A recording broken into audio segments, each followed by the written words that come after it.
ওম শান্তি।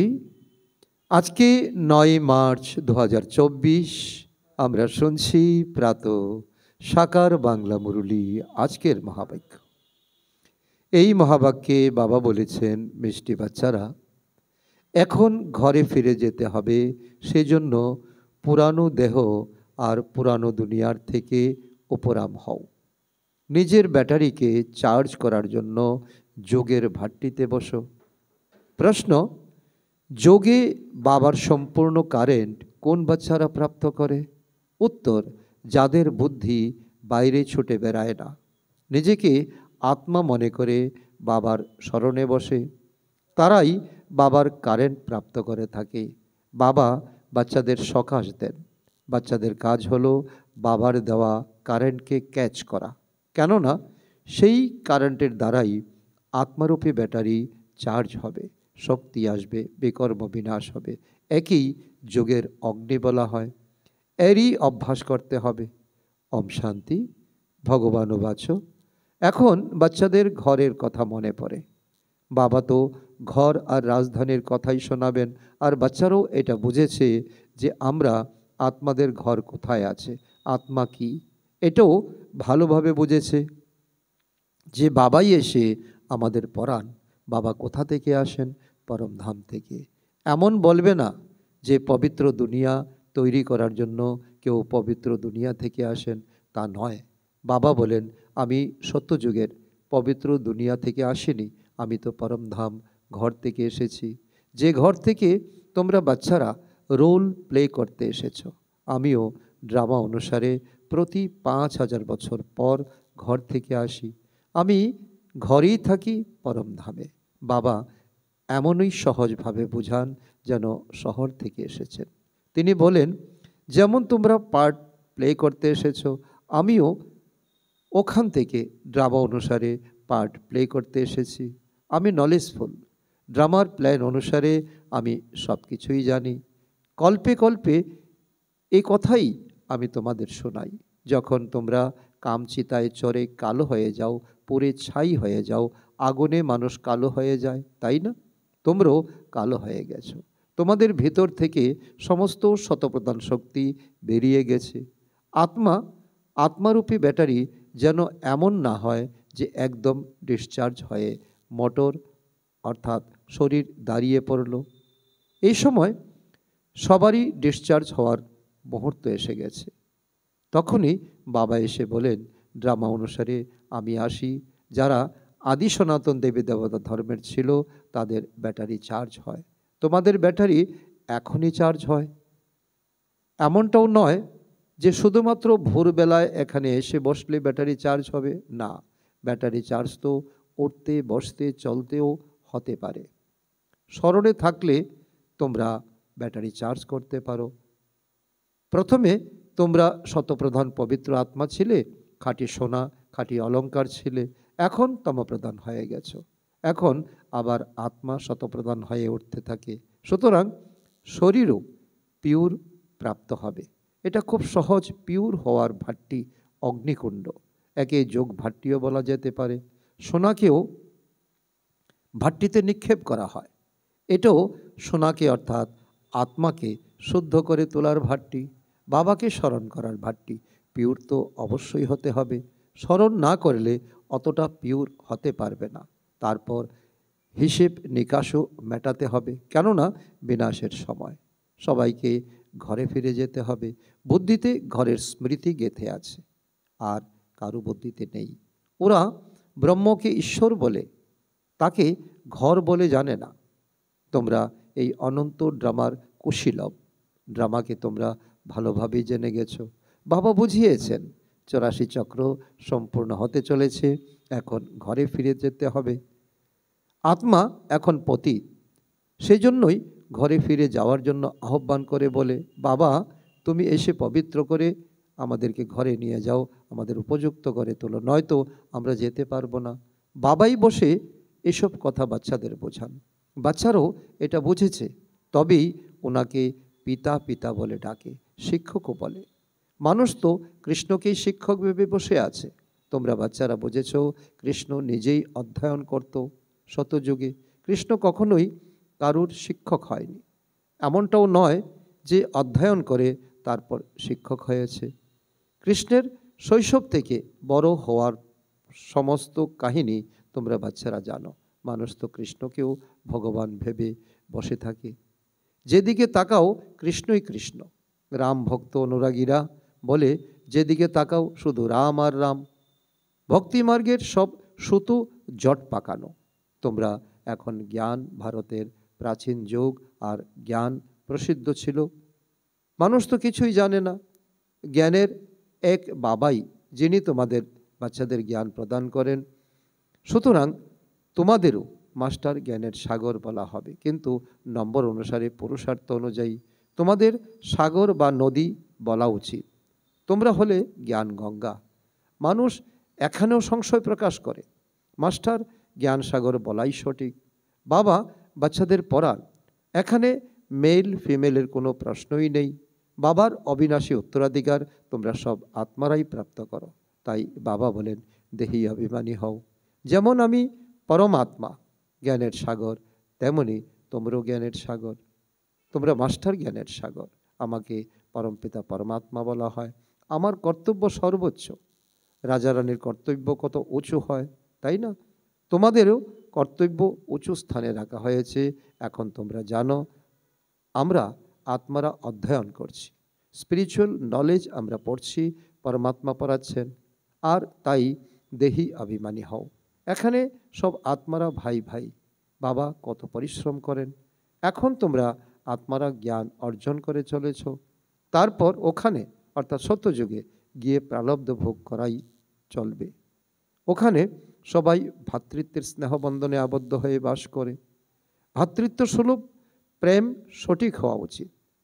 কাকে সম্মান দেব, কাকে দেব না, এমনটা কিন্তু নয়। লৌকিক মানুষরা বলে হিন্দু মুসলমান ভাই ভাই, কিন্তু একে অপরকে সম্মান করে না। ভাই বোন নয়, ভাই ভাই বলাটাই সঠিক। আত্মারা এখানে রোল প্লে করতে এসেছে। ওখানেও ভ্রাতৃত্ব প্রেমেই সবাই বাস করে। ঘরেও অর্থাৎ পরমধামে নিশ্চয়ই সবাই ভাই ভাই রূপেই থাকবে। শরীর থাকবে না, আত্মিক স্থিতি থাকবে। ভাই বোনের এই যে বস্ত্র শরীর, এ তো এখানেই ছেড়ে যেতে হবে। ভাই ভাই জ্ঞান বাবাই এসে দিয়ে থাকেন। ভ্রকুটির মাঝখানে আত্মার বাস। তোমাদের দৃষ্টি ও এখানে দিতে হবে। আমরা আত্মারা শরীররূপী সিংহাসনে বসে আছি। শরীরকে আবার সিংহাসনও বলা হয়। আত্মাকে কখনো কাল অর্থাৎ সময়, এখানে আত্মা অবর অজর, তাই বোঝানো হয়েছে আত্মাকে খায় না, কালে খায় না। সবারই আসন ওখানে ভ্রকুটির মাঝখানে। এর উপরই অকাল আত্মা বিরাজ করছে। কত বোঝার মতো বিষয়। বাচ্চার মধ্যেও যখন আত্মা প্রবেশ করে ভ্রকুটির মাঝখানে স্থিত হয়, ওই ছোট আসন তারপর ধীরে ধীরে বড় হতে থাকে। এখানে আত্মাকে গর্ভেও কষ্ট ভোগ করতে হয়। তখন অনুতপ্ত হয়ে বলে, আমি আর কখনো পাপ আত্মা হব না, পাপ কর্ম করব না। আধা কল্প ধরে পাপ আত্মায় পরিণত হও। এখন বাবার দ্বারা পাবন আত্মা হয়ে উঠেছ। তোমরা তন মন ধন সব কিছুই বাবাকে দান করে দাও। এত কিছু দানের কথা কেউ জানে না। দান গ্রহণকারী আর দান প্রদানকারী ভারতে আসে। এসব সূক্ষ্ম বিষয় বোঝার মতো ব্যাপার। ভারত অবিনাশী খণ্ড, আর অবশিষ্ট সব খণ্ড ধ্বংস হয়ে যাবে। ড্রামায় এটাই পূর্ব নির্ধারিত। এসব এখন তোমরা বুঝতে পারছো। দুনিয়ার আর কেউ জানে না এই জ্ঞান। একে নলেজ বলাই সঠিক। নলেজ হলো সোর্স অফ ইনকাম। এর মাধ্যমে অনেক উপার্জন করা যায়। বাবাকে স্মরণ করো, এই নলেজ দিয়ে থাকেন। তারপর সৃষ্টিচক্রের নলেজও প্রদান করেন। এতেই পরিশ্রম আমাদের অর্থাৎ আত্মাদের এখন ঘরে ফিরে যেতে হবে। সেই জন্য এই পুরানো দুনিয়া আর পুরানো শরীর থেকে ডিটাচ হতে হবে, মোহ মুক্ত হতে হবে, আসক্তিহীন হতে হবে। দেহসহ যা কিছু দেখছো সব কিছু বিনাশ হয়ে যাবে। এখন আমরা ট্রান্সফার হতে যাচ্ছি, এ কথা বাবাই বলতে পারেন। অনেক বড় পরীক্ষা যা বাবাই এসে পড়ান। এখন এখানে বইপত্র ইত্যাদি প্রয়োজন নেই। বাবাকে স্মরণ করতে হবে। বাবা 84 চক্র বুঝিয়ে বলেন। ড্রামার সময়সূচি তো কেউ জানে না। গভীর অন্ধকারে ঘুমিয়ে আছে সবাই। সবাই এখন জেগে উঠছে। মানুষ তো জাগে না। তোমরা কত পরিশ্রম করছো। ওরা বিশ্বাসই করতে পারে না যে ভগবান এদের পড়াচ্ছেন। আমরা সকলে স্টুডেন্ট, ভগবান আমাদের টিচার, সদ্গুরু, ভগবান আমাদের সদ্গতি দাতা। কারু মধ্যেও তো অবশ্যই আসবেন, এটাই তো সত্য। এখন বাবা আমাদের আত্মাদের পরামর্শ দিচ্ছেন, পূর্বে কি করলে মানুষ বুঝতে পারবে। তোমাদের জন্য তো সহজ, নম্বর অনুসারে তো আছেই, স্কুলেও পড়ানো হয়, নম্বর অনুসারে তো সকলে আছে স্টুডেন্ট। এই ঈশ্বরীয় পঠন পাঠনের মাধ্যমেই বড় রাজধানী স্থাপন হতে চলেছে। এমনভাবেই পুরুষার্থ করতে হবে যাতে আমরা রাজা হতে পারি। এই সময় যেমন পুরুষার্থ করবে তেমনই কল্পান্তর ধরে করবে। এখানে একে ঈশ্বরীয় লটারিও বলা হয়। কেউ সামান্য, কেউ বা বড় লটারি প্রাপ্ত করে। এই লটারি রাজ্য ভাগ্যের জন্য। আত্মা যেমন কর্ম করবে তেমনই লটারি প্রাপ্ত করবে। কেউ গরিব হয়, আবার কেউ বিত্তবান হয়। এই সময় তোমরা বাচ্চারা সম্পূর্ণ লটারি বাবার কাছ থেকে পেয়ে থাকো। সবটাই পুরুষার্থের ওপর নির্ভর করে। প্রথম নম্বরের পুরুষার্থ হলো স্মরণের। সুতরাং সর্বপ্রথম যোগবলের দ্বারা স্বচ্ছ হতে হবে। তোমরা জানো, যত আমরা বাবাকে স্মরণ করব ততই নলেজের ধারণা হবে, আর অনেককে বুঝিয়ে নিজের প্রজা করে তুলতে সক্ষম হব। হলই বা অন্য কোনো ধর্মের, যখন একত্রে মিলিত হও তখন বাবার পরিচয় প্রদান করো। এগিয়ে যেতে যেতে সেও দেখবে বিনাশ সামনে অপেক্ষা করছে। বিনাশের সময় মানুষের মধ্যে বৈরাগ্য আসে। আমাদের শুধু বলতে হবে, তুমি আত্মা। হে গডফাদার, কে বলে? আত্মাই বলে। এখন বাবা আত্মাদের বলছেন, আমি তোমাদের গাইড হয়ে মুক্তিধামে নিয়ে যাব। বাকি আত্মাদের তো বিনাশ হয় না, সুতরাং মোক্ষ লাভের কোনো প্রশ্নই ওঠে না। প্রত্যেককে নিজের নিজের রোল প্লে করতে হবে। আত্মারা সবাই অমর, কখনো বিনাশ হয় না। শুধু ওখানে অর্থাৎ সত্যযুগে যাওয়ার জন্য বাবাকে স্মরণ করলে বিকর্ম অবশ্যই বিনাশ হবে, ঘরে যেতে পারবে। শেষে গিয়ে সন্ন্যাসীরও বুঝবে, ফিরে তো সবাইকে যেতে হবে। তোমাদের তো প্রচার সবার বুদ্ধিকে সজাগ করে তুলবে, তবেই তো মহিমা করা হয়েছে। হে প্রভু, তোমার গতিমতি শুধু তুমিই জানো, আর জানে না কেউ। তাহলে নিশ্চয়ই কাউকে মত দেবেন, পরামর্শ দেবেন, পড়াশোনা করাবেন, নাকি নিজের কাছে রাখবেন। ওনার মতের দ্বারা সদ্গতি কিভাবে প্রাপ্ত হয় তা তো অবশ্যই বলবে, তাই না? ওরা বলবে, তোমার গতিমতি তুমিই জানো, আমরা জানি না। এটা কোনো কথার কথা হলো? বাবা বলেন, এই শ্রীমতে তোমাদের গতি হয়ে যাবে। এইটাই পথ, এইটাই একমাত্র তোমাদের অন্তিম পদ প্রাপ্তির উপায়। শ্রেষ্ঠ পদ প্রাপ্তি তোমরা এর দ্বারাই করতে পারো। এখন তোমরা জানো, বাবা যা জানেন তাই আমাদের শেখান। তোমরা বলবে, আমরা বাবাকে জানি। ওরা গেয়ে থাকে না, তোমার গতিমতি তুমিই জানো, কিন্তু তোমরা এমনটা বলবে না। বুদ্ধিতে সম্পূর্ণ জ্ঞান ধারণ হতে সময় লাগবে। সম্পূর্ণ তো এখন কেউ হয়নি। সম্পূর্ণ হয়ে গেলেই এখান থেকে চলে যাবে। এখন যাওয়া যাবে না। এখন সবাই পুরুষার্থ করছে। যদিও বাবার অর্থাৎ ব্রহ্মা বাবার তীব্র বৈরাগ্য এসেছিল, তিনি সাক্ষাৎকার করেছিলেন, মুকুটধারী হতে চলেছে। এটাও ড্রামা অনুসার বাবা দেখিয়েছেন, আর আমি সেটা দেখেই খুশি হয়ে উঠেছিলাম। আর খুশিতে আমি সব কিছু ত্যাগ করে দিয়েছিলাম। বিনাশও যেমন দেখেছি, চতুর্ভুজও দেখেছি। বুঝেছিলাম এখন রাজ্য অধিকারী হতে চলেছি, অল্প কিছু সময়ের মধ্যেই সব কিছু বিনাশ হয়ে যাবে। এমনই নেশা অর্থাৎ ঈশ্বরীয় খুশির অনুভব বৃদ্ধি পেতে লাগলো। বোঝা গিয়েছিল এটা ঠিক রাজধানী হবে, অনেক মানুষ এর অংশীদার হবে। একা আমি সেখানে গিয়ে কি করব? এই জ্ঞান এখনই অর্থাৎ সঙ্গম যুগে প্রাপ্ত হয়। প্রথমে খুশির মাত্রা বৃদ্ধি পেয়েছে। পুরুষার্থ সবাইকে করতে হবে। তোমরাও পুরুষার্থ করার জন্য বসেছ। ভোরবেলায় উঠে স্মরণে বসো। স্মরণের জন্য এভাবে বসা ভালো। তোমরা জানো, বাবা এসেছেন বা দাদা এসেছেন, এটা তো গুড় জানে আর গুড়ের বস্তা জানে। একটি বাচ্চাকে তিনি দেখতে থাকেন, একজনকে বসে তিনি সখাস দেন। যোগ অগ্নি, তাই না? যোগ অগ্নির দ্বারা অনেক বিকর্ম ভস্ম হয়ে যায়। ঠিক যেন বসে লাইটের প্রকাশ ফেলেন, প্রতিটি আত্মাকে সার্চ লাইট দেন। বাবা বলেন, আমি প্রতিটি আত্মাকে বসে কারেন্ট দিই। যাতে শক্তি ভরপুর হয়ে যায়। যদি স্মরণে বসে বুদ্ধি বাইরে ছুটে বেড়ায়, তবে বাবার দেওয়া কারেন্ট ক্যাচ করতে পারবে না। বুদ্ধি যাদের ছুটে বেড়ায় তাদের আর কি প্রাপ্তি হবে? বলাও হয়ে থাকে না, মিষ্টি ব্যবহারের বদলে সবাই মিষ্টি ব্যবহারই করবে। তোমরা ভালোবাসা দিলে ভালোবাসাই পাবে। বুদ্ধি বাইরে বিভ্রান্ত হয়ে ছুটে বেড়ালে আত্মারূপী ব্যাটারি চার্জ হবে না। বাবা আত্মাদের ব্যাটারি চার্জ করতেই আসেন। ওনার কর্তব্য হলো সার্ভিস দেওয়া। বাচ্চারা বাবার সার্ভিসকে স্বীকার করে কি করে না, সে তো তাদের আত্মায় জানে যে সে বসে কি চিন্তা করছে। এসব বাবা বুঝিয়ে বলেন বাচ্চাদেরকে, সহজ ভাষায় বুঝিয়ে বলেন। বাবা বলেন, আমি পরমাত্মা, পরম যোগাত্মা, পরমাত্মা। আমি ব্যাটারি, আমার সাথে তোমরা যোগযুক্ত হও, কারেন্ট প্রাপ্ত করবে। আমিও তখন তোমাকে সকাশ দেব।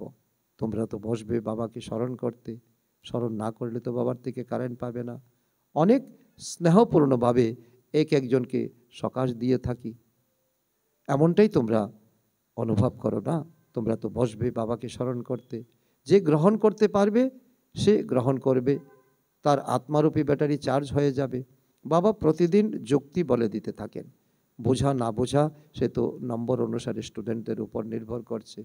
অনেক তাজা তাজা জিনিস দেওয়া হচ্ছে, ফ্রেশ ফ্রুটস। কেউ হজম করবে তবে তো। এ হলো বড় লটারি, জন্ম জন্মান্তর কল্প কল্পান্তরের লটারি। এর প্রতি সম্পূর্ণ মনোযোগী হতে হবে। বাবার কাছ থেকে আমরা শক্তি গ্রহণ করছি। বাবাও ভ্রুকুটির মাঝখানে এক পাশে বসে আছেন।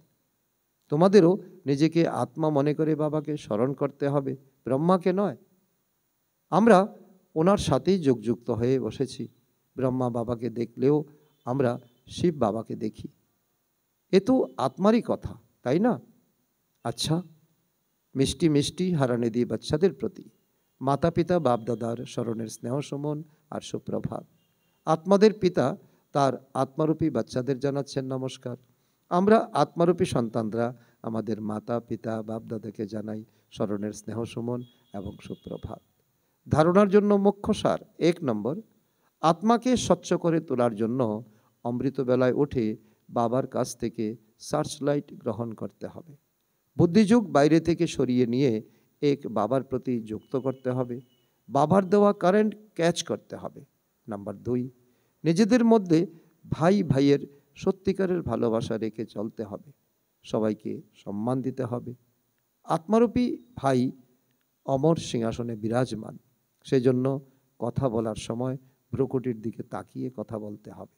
আজকের বরদান: নিজের সম্পর্কের দ্বারা অনেক আত্মাদের চিন্তা নিরসনকারী সকলের প্রিয় ভব। বর্তমান সময়ে ব্যক্তিদের মধ্যে স্বার্থভাব থাকার কারণে এবং বৈভবের দ্বারা অল্পকালের প্রাপ্তি হওয়ার কারণে আত্মারা সর্বদাই কোনো না কোনো চিন্তাতে ভারাক্রান্ত হয়ে আছে। তোমাদের অর্থাৎ শুভচিন্তক আত্মাদের কিছু সময়ের সম্পর্ক সেই আত্মাদের চিন্তাগুলি নিরসনের আধার হয়ে যায়। আজ বিশ্বে তোমাদের মতো শুভচিন্তক আত্মাদের প্রয়োজনীয়তা রয়েছে। সেজন্য তোমরা হলে সমগ্র বিশ্বের অতি প্রিয় আত্মা। আজকের স্লোগান: তোমাদের অর্থাৎ হিরেতুল্য আত্মাদের বাণীও যেন রত্নের সমান মূল্যবান হয়। আচ্ছা, ওম শান্তি।